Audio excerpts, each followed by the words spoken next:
Maravilha. Então, vamos lá, dar início à nossa aula assíncrona, né, para essa turma aí do artesanato. Nós, então, pessoal, em função da conversa, né, que nós tivemos no último encontro sobre inovação e tecnologia no artesanato, e também do que conversamos no chat, nós pensamos em dar continuidade aqui, explorar dois outros assuntos para complementar, né, até mesmo em função do que foi discutido, né, colocado no chat, e não deu tempo também de explorar naquele tempo lá que a gente teve. Então, nós separamos aqui para conversar sobre duas questões principais, que é o design e as formas de atuação no artesanato, e também como selecionar um designer para atuar no artesanato, que nós consideramos que são duas questões importantes que permearam muito do que foi dito, né, no nosso encontro. Então, nós vamos ter uma conversa aqui, né, Masa e Ana? Sim. Sobre esse assunto. Vocês acham que eu compartilho a tela? Acho que pode, Pode né, ser? Ana? Acho que pode. Pode sim, mãe. Vai ficar bem ilustrativo. Vamos ver se vai Primeiro, dar. eu quero dar oi para todo mundo, boa tarde ou boa noite, não sei a hora que vocês nos assistirão. Ter a companhia de vocês nos assistiram de novo é um prazer, né? É verdade. É ótimo você falar isso, Masa, porque nem todos também estiveram presentes, né, na nossa aula, né? Espero que eles assistam lá e depois assistam aqui também. Na verdade, tem que ser bom dia, boa tarde, boa noite. É verdade. Vamos lá. Eu vou marcar aqui, mais ou menos, controlar o nosso tempo. Ótimo, Ana.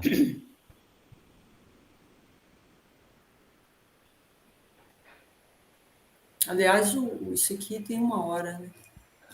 Não, esse aqui não tem tempo, não. Ela é uma versão paga. Então tá. Muito bem. Ô, Ana, fique à vontade aí para fazer comentário, pegar a palavra, Mazarello também, viu? Então, a primeira... É porque eu não vejo vocês, não, quando a gente está compartilhando a tela, né? Eu não estou vendo vocês aí. Essa é a primeira questão, então, que nós pegamos aí para aprofundar um pouco mais, né? Que é o design e as formas de atuação no artesanato.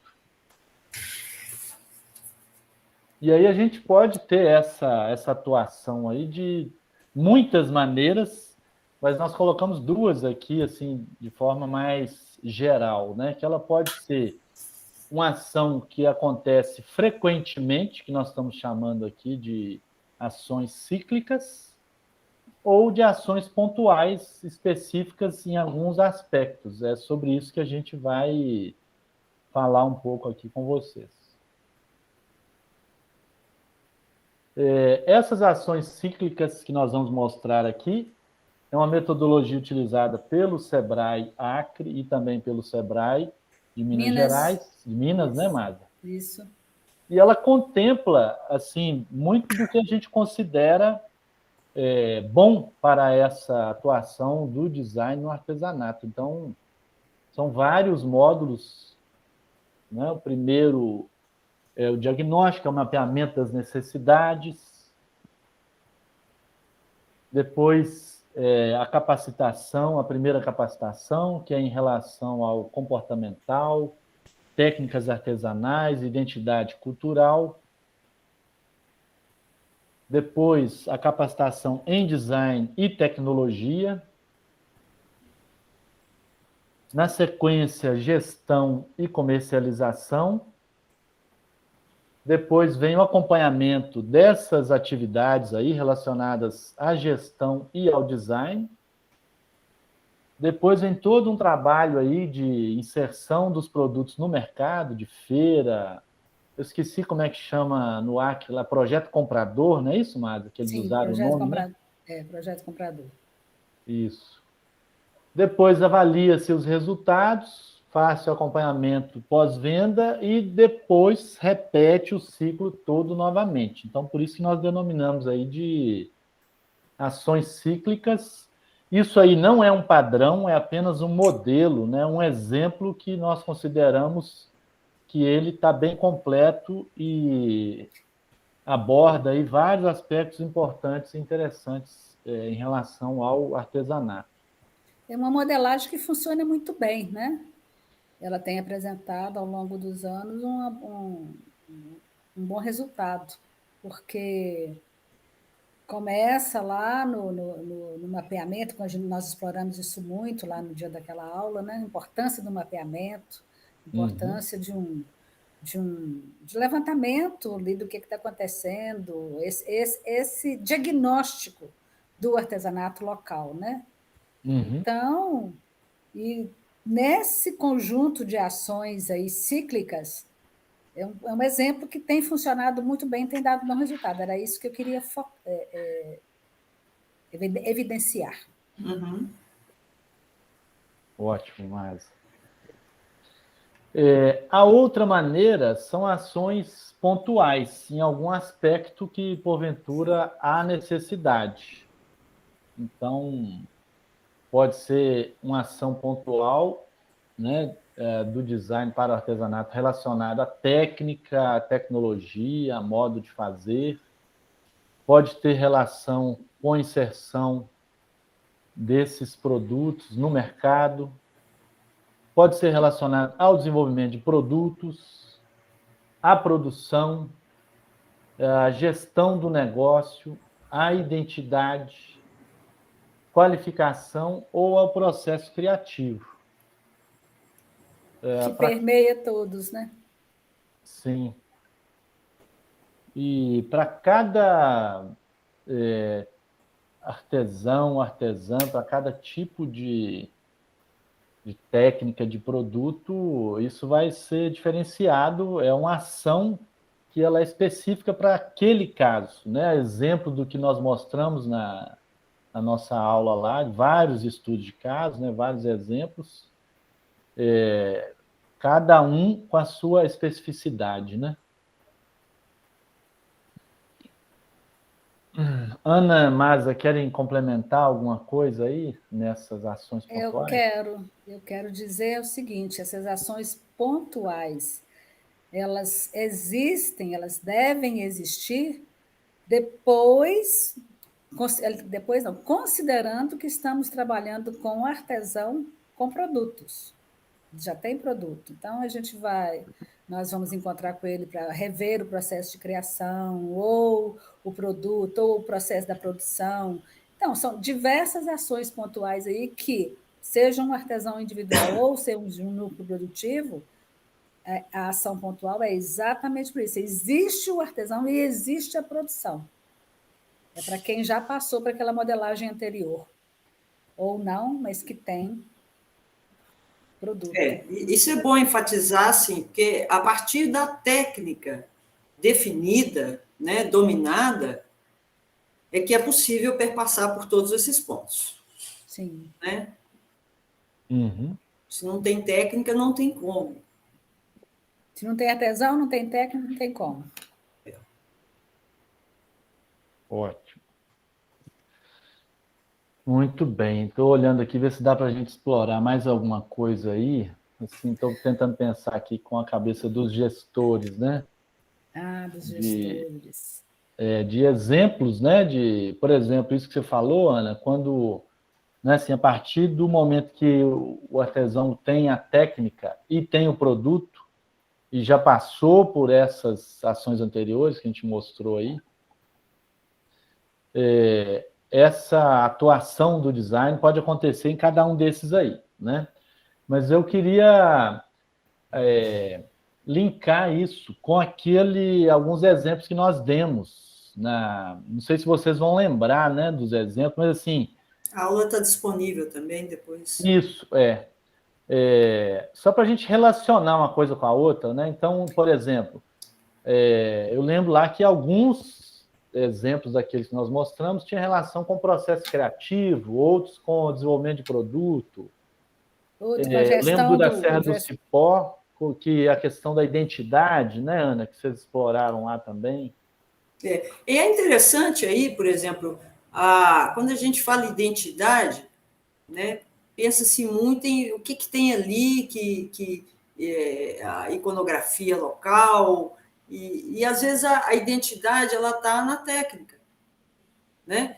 Então, lá, aquele exemplo lá da Serra do Cipó, eles queriam dar uma linguagem que mostrasse essa procedência da Serra do Cipó, né? Uhum. Por isso que eles adotaram aquele tema da flora, né? Agora, a técnica do arraiolo é uma identidade muito forte, a própria técnica, né? Então, a questão da flora, de resgatar isso, veio para reforçar uma identidade que já existe pela técnica, né? Porque não é uma coisa isolada. Na verdade, são vários elementos que compõem essa identidade. É bom frisar isso, porque às vezes acha que é só vamos fazer um desenho barroco. Não necessariamente vai trazer identidade para o produto. Né? Aproveitar que a Ana está falando disso, vou completar, porque o caso de Capitão Enéas está dentro desse contexto que a Ana está trazendo. A identidade está associada principalmente à tradição da banana na região.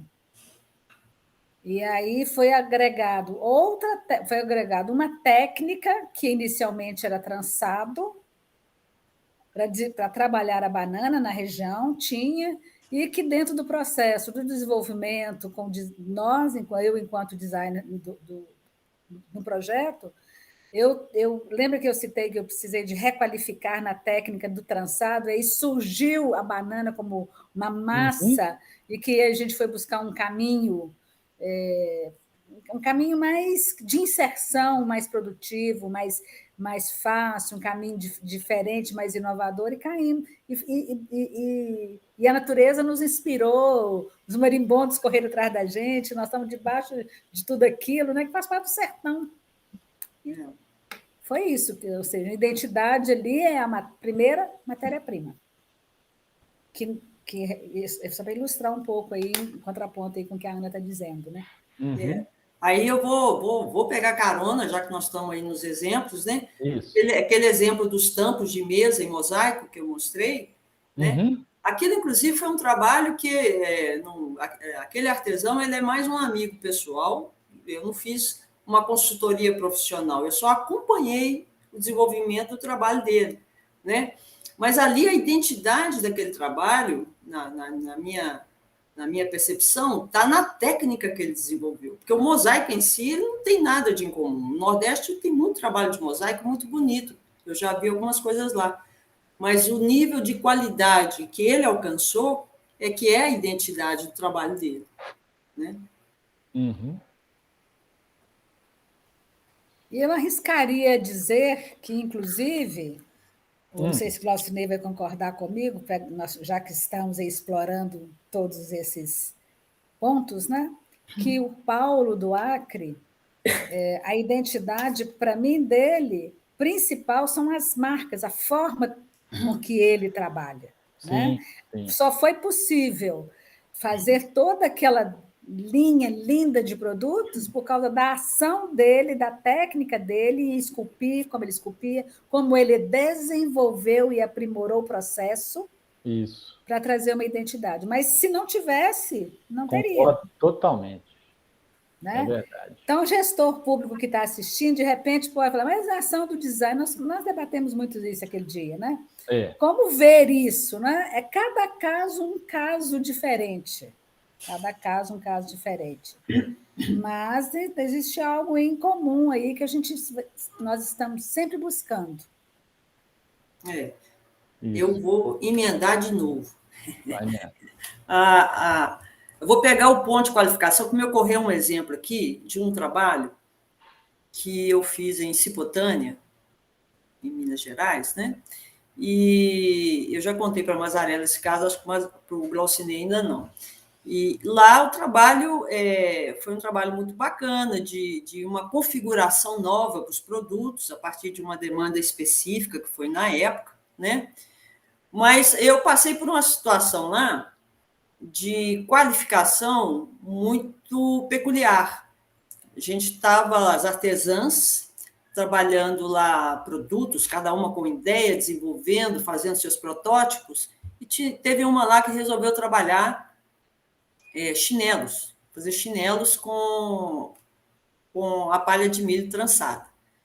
E umas ideias bem interessantes, no entanto, ela começou a prototipar lá, fazer várias perto de mim, e eu vi que a qualidade estava muito ruim, diferente do trabalho que ela tinha mostrado para mim, né? Uhum.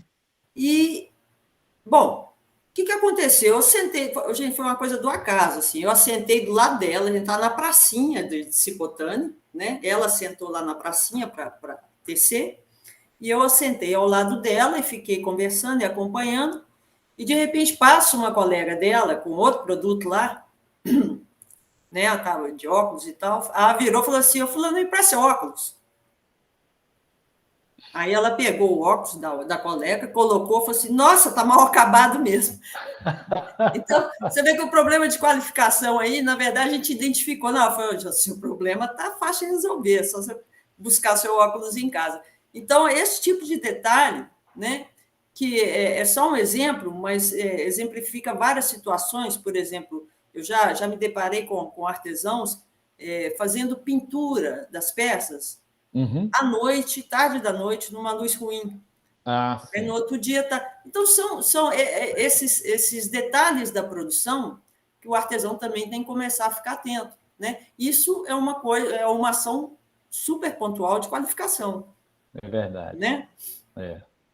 E tem um monte de exemplo desse tipo, né? E é muito interessante a gente falar sobre isso, porque é muito comum também eles não levarem o óculos. Ah, Não é? levam, não levam. E eu fico assim, mas escuta, você não está enxergando direito, que a gente percebe, né? O óculos está em casa, vai lá buscar. Eu moro longe, andei não sei quanto tempo atrás. Eu falei, então amanhã não pode esquecer o óculos. Eu mesmo, quando às vezes estou de óculos, tiro o meu, falo, olha aí, não é lá nenhuma beleza para você, não, que é fraquinho, mas isso é recorrente, é comum. Né? Por N questões, né? Uhum. N questões. O Sim. óculos, e a Ana vai lá na qualificação, e às vezes, é uma coisa que eu gostaria de dizer aqui, né? Porque lá no processo de design qualificação, olhar isso, valores, atributos, não sei o quê, todo aquele formulários lindos do processo de design acadêmicos que a gente aprende. Uhum. Às vezes você tem que olhar para isso, deixar de lado e no óculos. Que sem o óculos você não consegue fazer nada daquilo. É verdade. É. Então, nós vamos falando né, nós estamos falando aí do design, né? Atenção nisso também, né?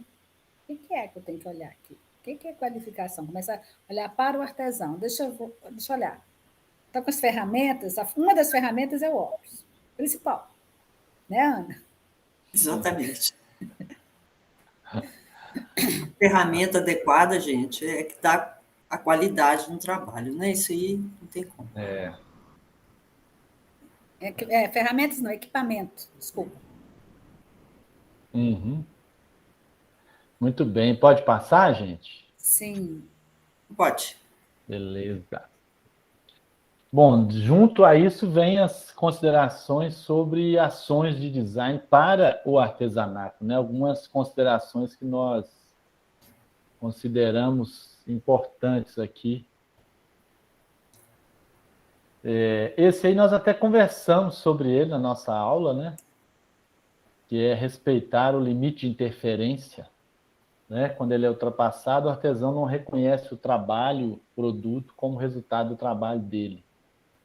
Falamos muito isso de alguns casos até, né? Que não lembro quem, mas contou que o designer não respeitou esse limite que atua em determinado lugar. Essa aí é uma imagem, né, da Masa, que está aqui conosco, e eu não lembro o nome dele, viu, Masa? Antônio Geraldo, ele deu um salto. Né? Ele é outro. Toda aquela resistência. No início ele era muito resistente, eu lembro Não, disso. esse é um daqueles casos maravilhosos, que pena que a gente não contou dele, mas é daqueles assim, de transformação maravilhoso. Resistência, resistência, resistência, resistência, e a gente sempre respeitando ele e as ferramentas dele. Eu lembro do Glaucinei lá, ó, com esse formão lá no torno, né, Glaucinei? Você ensina, a partir disso, mostrando para ele um básico. E ele só queria fazer o que ele queria fazer, aquilo que ele já fazia há anos. E a gente mostrando para ele que ele, a partir daquilo, ele podia fazer uma coisa mais simples e ter acesso. Ele podia continuar fazendo. O convite nosso é sempre: faça o que você está fazendo, mas experimente algo novo, diferente aqui. E aí ele não fazia, anos. Isso é o quê? 2006, 2007? Essa foto deve ser. Foi, por aí. Por aí. E agora, o ano passado, ele fez, olha que bacana, ele fez uma qualificação técnica no Polo Moveleiro, com todo para falar de usar melhor as ferramentas, outras técnicas, explorar outras coisas tecnicamente. Uhum. E aí, o trabalho dele deu um salto e ele está todo sorrisos. Aí o gestor do Acre me ligou e falou: Masa, enfim, seu Antônio Geraldo conseguiu. Mas, olha, ação do comportamental junto. Uhum. E o aprimoramento técnico, né? E o aprimoramento permitiu técnico. Dar esse salto.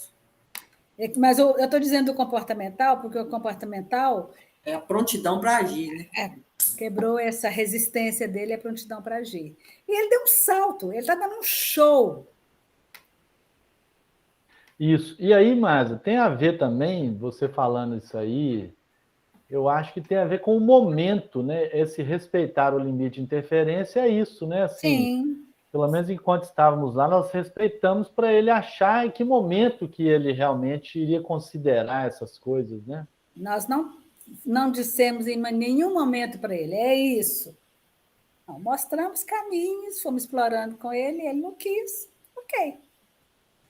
O dia que ele resolveu experimentar, quebrar resistência, né? Isso demorou anos, mais de 10 anos, só para ilustrar aqui o caso. Uhum. Maravilha. Ele apropriou-se de sua própria técnica. Perfeito, Ana. Ele precisava, aquilo que a gente está sempre falando, ele precisava de aprimoramento técnico mesmo.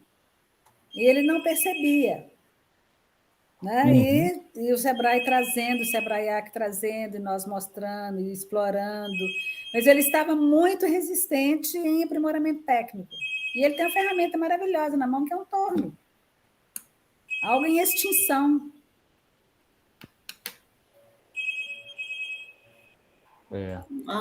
Glaucinei, me põe muda aí. Deixa eu colocar muda. Só um minutinho aí, que eu quero resolver um negócio que vocês devem... Pronto. Bom, e aí? Pode passar? Pode. Isso, aí é uma outra consideração também, né? É cuidar para que o trabalho do designer seja sutil e dê condições de autonomia aos artesãos. Nós conversamos sobre isso também na nossa aula, né? É importante a comunidade, o artesão, a artesã, não ficar com essa dependência, principalmente, eu acho, no caso, né, Ana, relacionada à criação, né, do produto. Eu acho assim, isso aí sempre me remete àquela questão, eu gosto muito do termo facilitador, sabe? Uhum. Do designer como um facilitador para o artesão, não como um fazedor do artesão. Né? Isso. Esse é o nosso papel, facilitar. Então, né?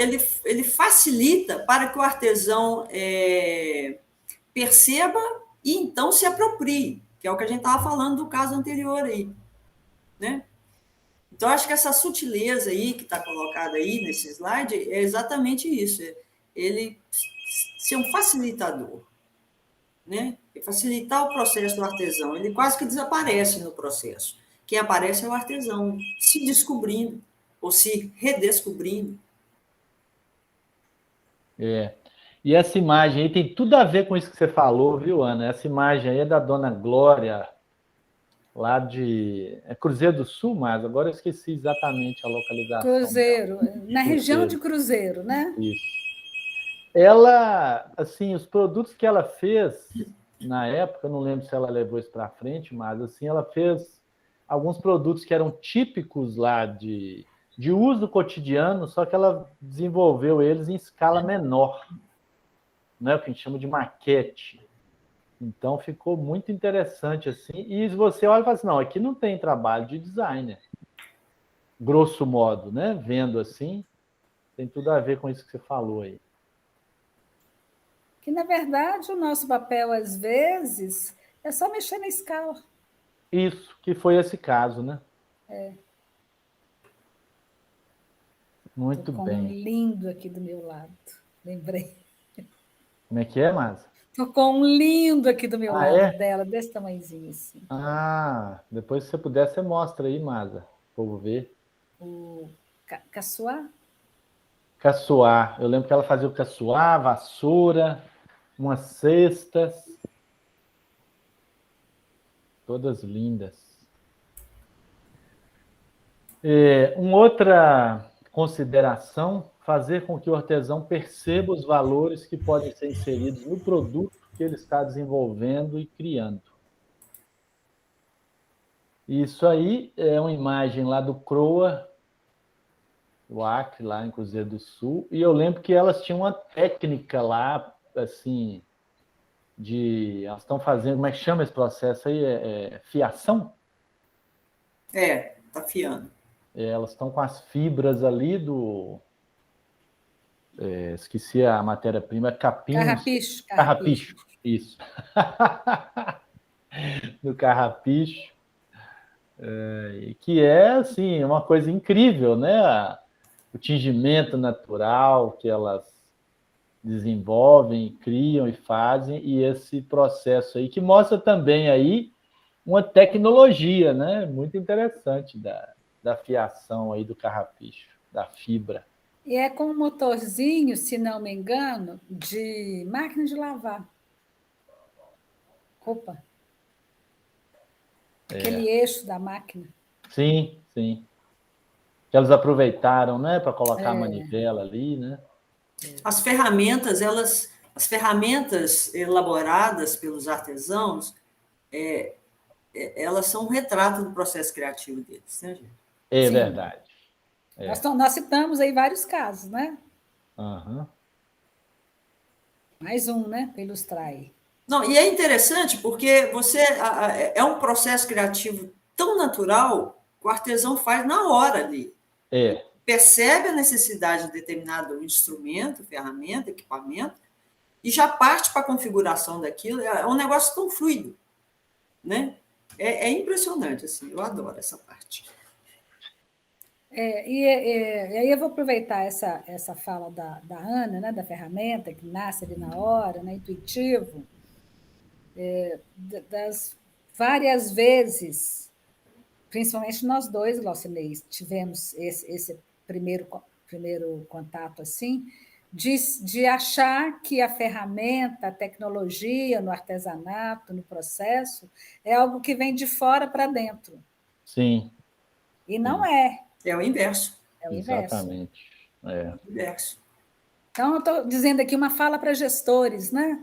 Uhum. Não somos nós que levamos. Eles nos oferecem e a gente extrai, né?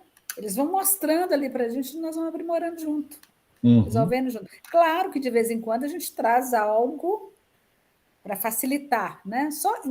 Na verdade, não trazemos algo não tão novo, só incorporamos. Às vezes um processo, às vezes algo diferente ali, né? Uhum. Simples, que não pode ser nem algo tão diferente, tão. Sim. Muito bem. E valorizar o artesão e seu ofício, né? Que é outra consideração também muito importante. Isso aí é uma imagem da Jo, trabalhando com... Isso é Buriti, né, Masa? Não é? Buriti, Buriti. Isso. Então, valorizar aí, né, o artesão, a Jo trabalha muito bem com... Ela deixou de fazer, viu, Glaucinei? Que pena. Lindo o trabalho dela. A técnica do trançado com Buriti, na palha do Buriti. E o nosso trabalho enquanto designer é valorizar, tirar, extrair dela todo esse conhecimento, explorar todo esse conhecimento, para que o valor dela seja um dos valores essenciais. Na verdade, é a essência, né? Uhum. Para que ela se sinta incluída e valorizar o artesão, o saber dela. E a partir daí vão nascendo produtos, ela vai só expressando através da técnica e transformando em tecidos, em outros produtos. Isso ela já fazia lindamente. Nosso trabalho foi limpar um pouco a peça, né? Uhum. É Era muito verdade. carregado. É. Queria que a Ana comentasse sobre isso. Sobre valorizar o artesão? E o seu ofício. Eu acho que tudo que a gente falou até agora e tem falado é com esse propósito, né? Eu acho que a gente vai já enfatizar isso mais quando a gente entrar na segunda questão. Ótimo. Né? Eu acho que esse perfil que a gente vai desenhar é com esse propósito de sempre valorizar o artesão, o trabalho dele e a autonomia dele. Né? Sim. Eu vou parar a apresentação aqui para a gente conversar sobre esse tópico aí, tá? O primeiro? E é isso que é como selecionar um designer para atuar no artesanato, né? Uhum. Que a gente... isso não apareceu exatamente assim no chat, mas muitas das coisas que apareceram no chat têm a ver com isso. Por isso que nós resolvemos trazer isso para cá. E para que a gente possa conversar. Ele até apareceu, né, com algumas questões, mas nós vamos aprofundar um pouco mais aí, né? Isso. Que é uma pergunta complexa, né? Mas, Ana, mas é importante a gente tentar contribuir, né, com os gestores, com quem está à frente, né, das associações, das organizações. E até com os designers, né? Sim, é verdade. Assim. Que perfil que é esse que nós consideramos aqui que pode contribuir mais com esse desenvolvimento do produto artesanal? Bom, primeira coisa, esse designer ele tem que ter um sentimento especial por esse segmento produtivo, porque não há como, não existem parâmetros para comparar essa forma de produção artesanal com a formação deles. Eu estou falando aí de designer mesmo de produto, né? Aqueles que passaram por uma formação na faculdade, né? Fizeram curso, onde eles ainda não têm, ou tem muito pouco, essa oportunidade de conhecer esse contexto produtivo, né? Que é enorme. Né? E de uma importância econômica, socioeconômica também imensurável. Né? Então, começa aí, eu acho, na formação dele, né, de se começar a trabalhar isso. Isso tem acontecido de forma tímida, né? Muito tímida. De forma tímida.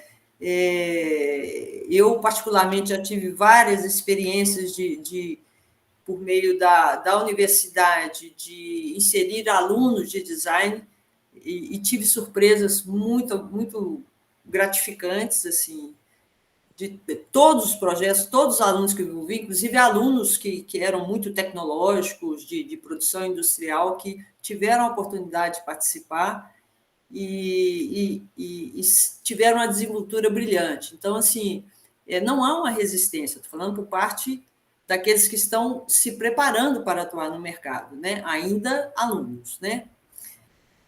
Agora, então aí a gente tem um caminho para formar esses novos profissionais, né? Mas já tem os que existem, os que estão atuando, né?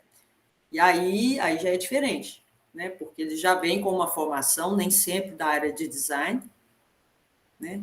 E aí a gente vai tratar mais mesmo da questão do perfil desse profissional, né? Isso. Que a gente falou. E aí a gente foi aí no processo de brainstorm aí, citando alguns termos que nos remete ao que seria esse profissional, né? Então, a gente começou aí, por exemplo, a empatia, né? Essa coisa de ir para ouvir o outro, o outro, qual é a demanda do outro, perceber o outro e não ir com a sua demanda. Isso não, né?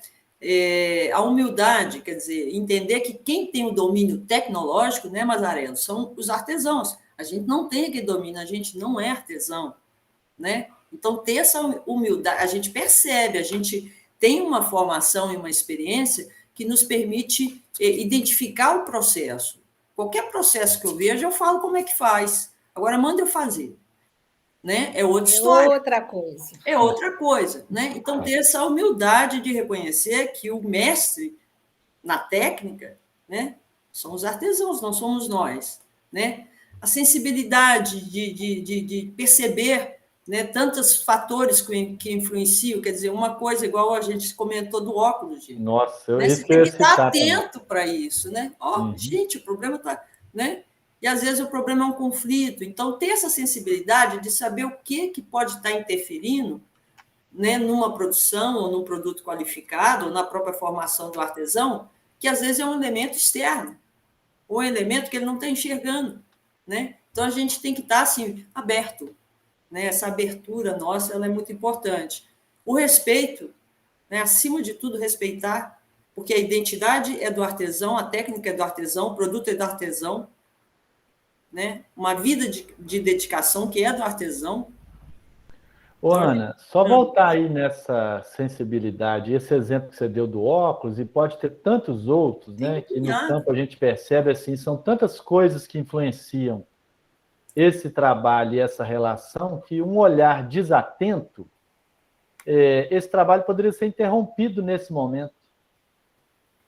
Né? E sabe de uma coisa, abrindo aí uma conversa, continuando essa conversa, né? Tem coisas que aparecem para a gente, momentos, falas, saberes, durante o processo. Não aparece no primeiro dia, não aparece nos primeiros dias. A partir da confiança. Isso.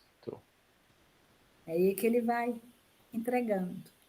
Eu falo que as caixinhas vão abrindo, as gavetinhas. Eu brinco com ele. Tem gaveta fechada aí, vamos abrir. Estou doida ver o que tem nesses gavetas também. Tem um exemplo ótimo para isso, mas eu teria que resgatar o material para mostrar. Assim. É isso aí. Né? São as gavetinhas, que passa pela confiança. Então, a Ana está dizendo aí da sensibilidade, e o artesão só se permite, só se doa, só se entrega de corpo e alma, coração para aquele projeto, quando há confiança. Não é, gente? Nós também, tudo, né? Claro. É ali no campo também. Nós estamos trabalhando com muita sensibilidade.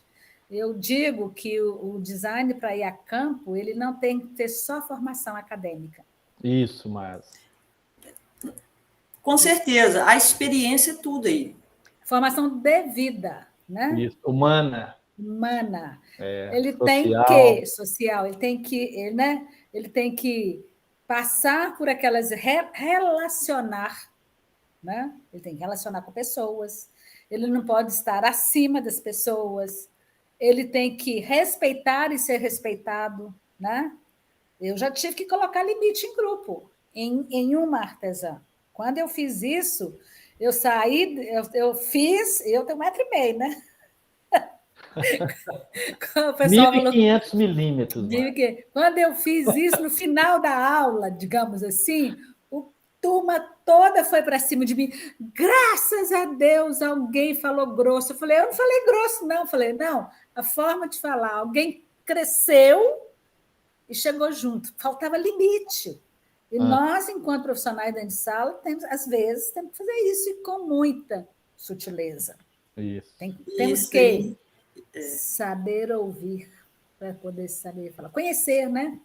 Como lidar com grupos. Então, temos que procurar fazer cursos, né? Fazer um Canvas, fazer outras, por exemplo, né?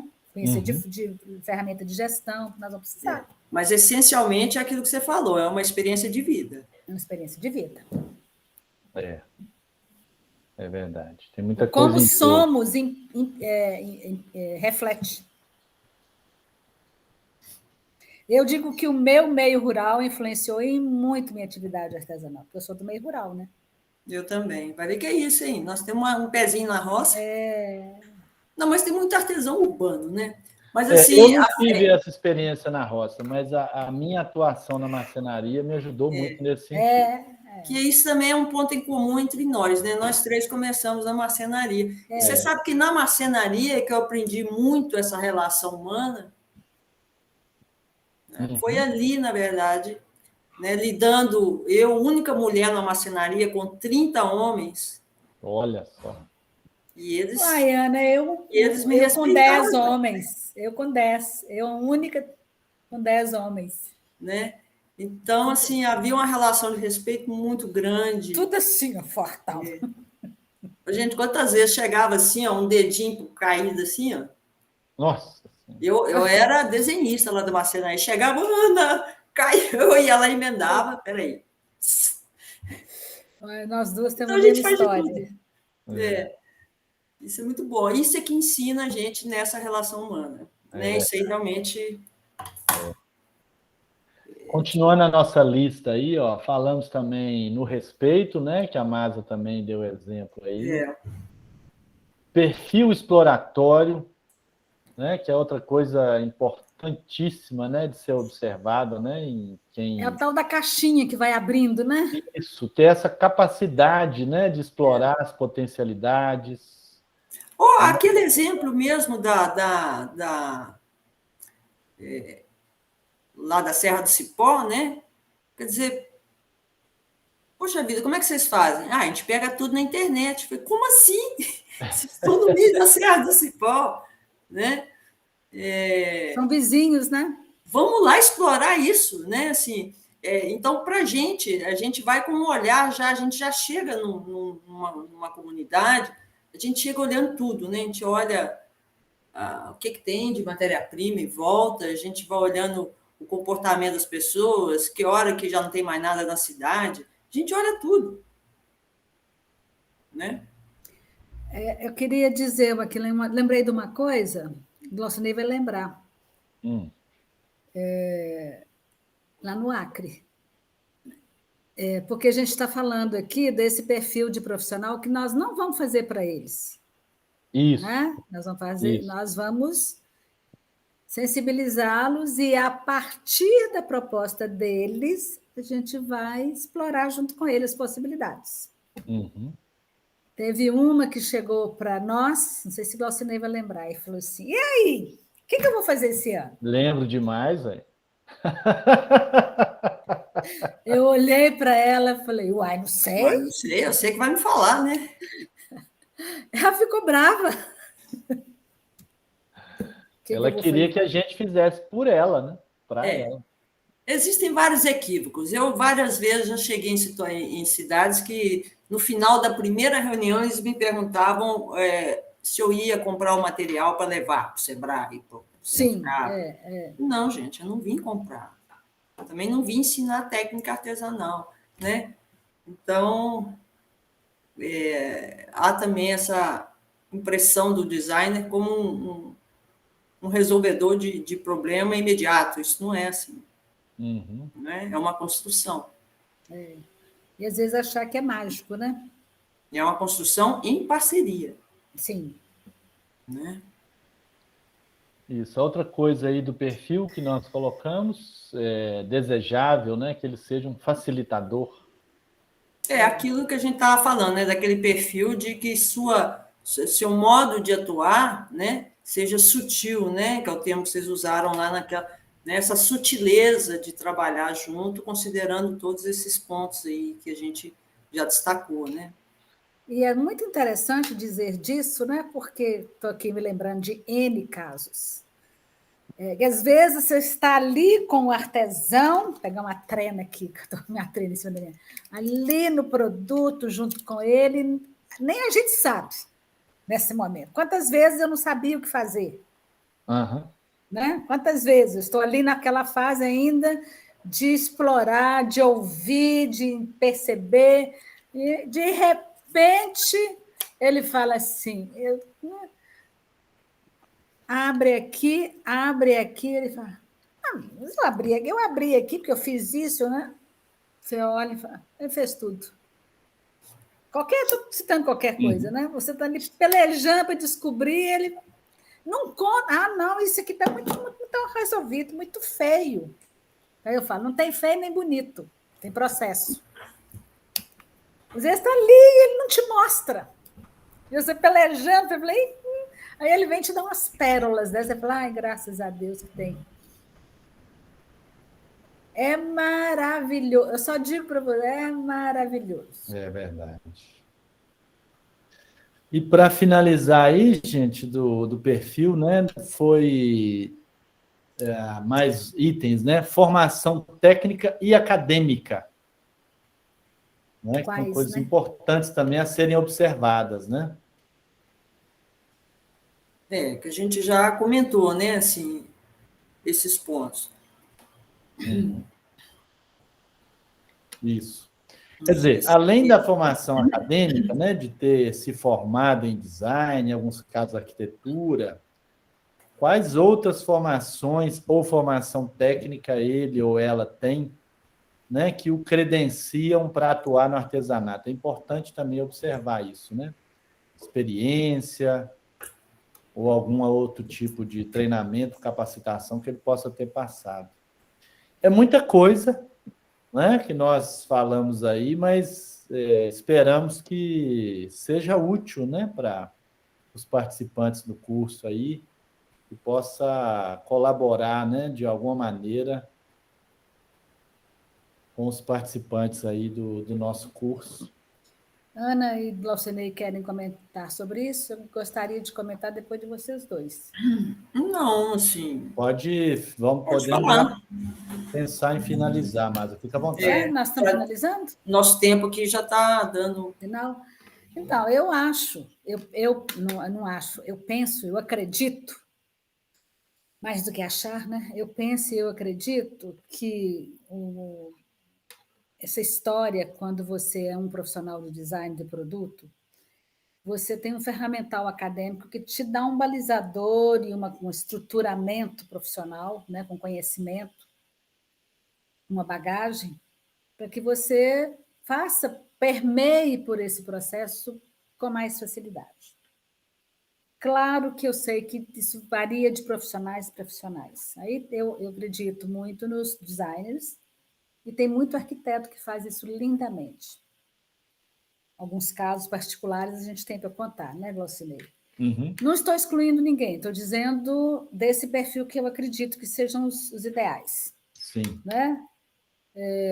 Dentro daquele curso, naquele dia, a gente citou isso aí, ficou mostrado ali algumas deficiências de outros profissionais, né? Porque o designer, e aí vocês dois professores aí, né, dizem muito bem, gostaria até que vocês complementassem se tiver tempo, o que faz, o que nesse processo de formação do design, que isso é muito bom do gestor saber o que o diferencia.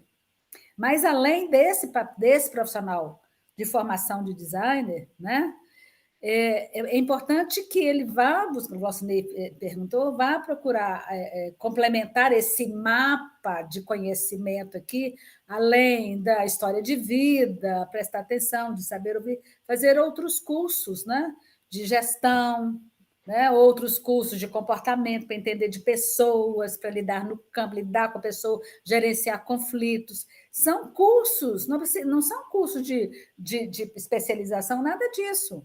São ferramentas, o próprio Sebrae tem vários. Né? Estou dizendo aqui o Sebrae porque ele tem mesmo. Né?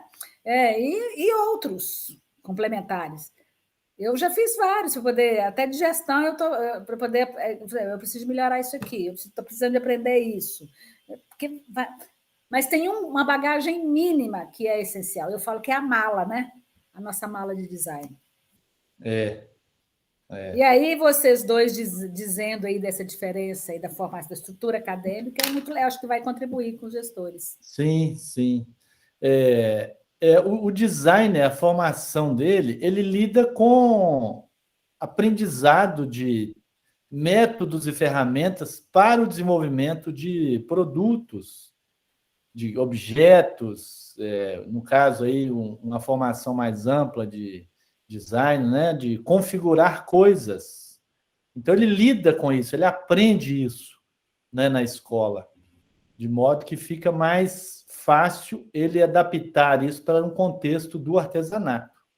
Por isso que a gente sempre indica que ele tenha essa formação de designer, né? Diferentemente de outras áreas que são afins, mas que não têm essa prática durante a sua formação, esse aprendizado, né, dos métodos e ferramentas para lidar com o desenvolvimento de objetos. E eu acho que é mais ou menos por aí. Você concorda, Ana? Não, sem dúvida. É isso aí, né? E ainda tem aquela formação toda técnica que a gente tem de ir para a oficina dentro da escola, experimentar Isso. técnicas, a gente trabalhando, a gente tem aula de oficina de metal, oficina de madeira, modelagem. Então, a gente, de certa forma, pelo menos uma base mínima, né? Mínima, que é mínima mesmo, né? Assim, é um semestre. Mas você tem um contato ali, né, com essas técnicas produtivas, mas é o contato direto, é a gente aprendendo a usá-las. Isso também facilita muito esse olhar, né? E uma outra característica também do curso de design de produto especificamente, porque é a minha área, né, mais específica, é que a gente, de certo modo, né, Glaucinei, a gente é artesão, porque a gente é um pouquinho artesão, porque lá, quando a gente está trabalhando na escola, é uma obrigatoriedade a gente construir o que a gente projeta. Né? Então, a gente pensou num produto, a gente vai lá e faz o protótipo ou o modelo funcional daquele produto. Então, esse exercício manual também é muito interessante. Né? Como uma entender base. O processo, né? Faz toda a diferença, né? O processo, entender o tempo, né? Que é um item, para mim, assim, crucial, que a indústria, a formação com base na indústria, não nos permite perceber, que é o tempo da produção industrial e o tempo da produção artesanal. Outro total, não tem tempos diferentes. Parar, né? Então, assim, o tempo do fazer artesanal, ele é diferenciado, né? E, por menor que seja essa experiência dentro da academia, ajuda um pouco. Né? Mas isso aí é só na prática mesmo. Mas aí tem que aprender a fazer crochê, tem que aprender a bordar, tem que aprender a fazer bainha. Eu aprendi tudo isso na infância. Não, eu aprendi com a minha tia, diferente. Minha mãe, nas minhas férias, era aula de bordado, aula de crochê, aula de tricô. Tem que aprender lá. Você viu nadador ou ginasta, né? Tricô, né? Então, acho que tem assim, esse perfil do próprio indivíduo, né? Que se propõe a trabalhar com isso. Né? A gente vai cair de novo na questão do perfil. Nem todo mundo tem essa disponibilidade de vivenciar isso. Assim. E ele tem que ter perfil também para ser feliz. Isso é importante, hein? porque acho que nós três aqui fomos picados há muitos anos atrás pelo artesanato, né? É verdade. Aqui é só uma brincadeira. Maravilha, gente. Eu acho que com isso a gente completa, então, né, os nossos 2 assuntos, né? Acho que fechou, né? Fechou? Maravilha, fechamos. Um abraço, então, pessoal. Nos encontramos no próximo, né? No próximo curso, se Deus quiser. Muito obrigada. Até a próxima. Um abraço, gente. Obrigada. Vou parar de gravar.